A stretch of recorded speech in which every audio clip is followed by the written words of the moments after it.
जय माता दी, नमस्ते, प्रणाम दोस्तों। एक बहुत प्यारा सा सोहर गीत लेके आई हूँ। आशा करती हूँ गीत आप लोग को जरूर पसंद आएगा। ननद भौजाई का सोहर गीत है। वैसे भी ननद भौजाई का कंपटीशन बहुत ज़्यादा रहता है, तो आइए, बहुत सुंदर सा सोहर गीत पूरा जरूर सुनिएगा आप लोग।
चली गईले ननदी क देश, ननद घरे आवई बैरनी ननदी आवई हो।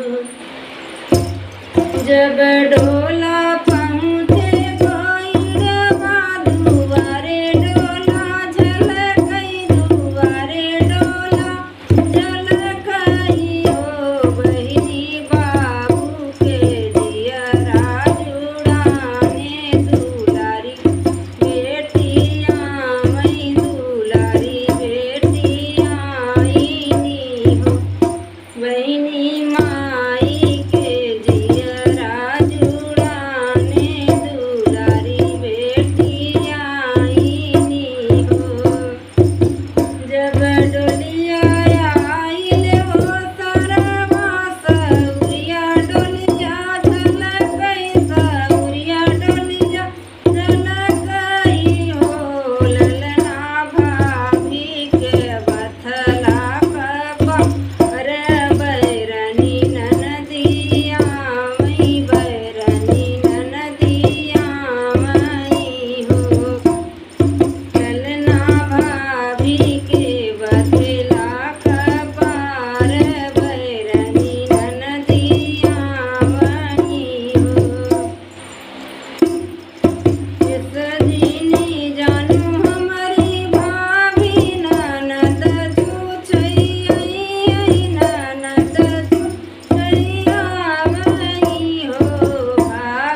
पसंद आएगा। गीत अगर पसंद है ना तो लाइक कर देना, चैनल पर पहली बार आए तो सब्सक्राइब भी कर देना और वीडियो को पूरा जरूर देखना। ठीक है, धन्यवाद।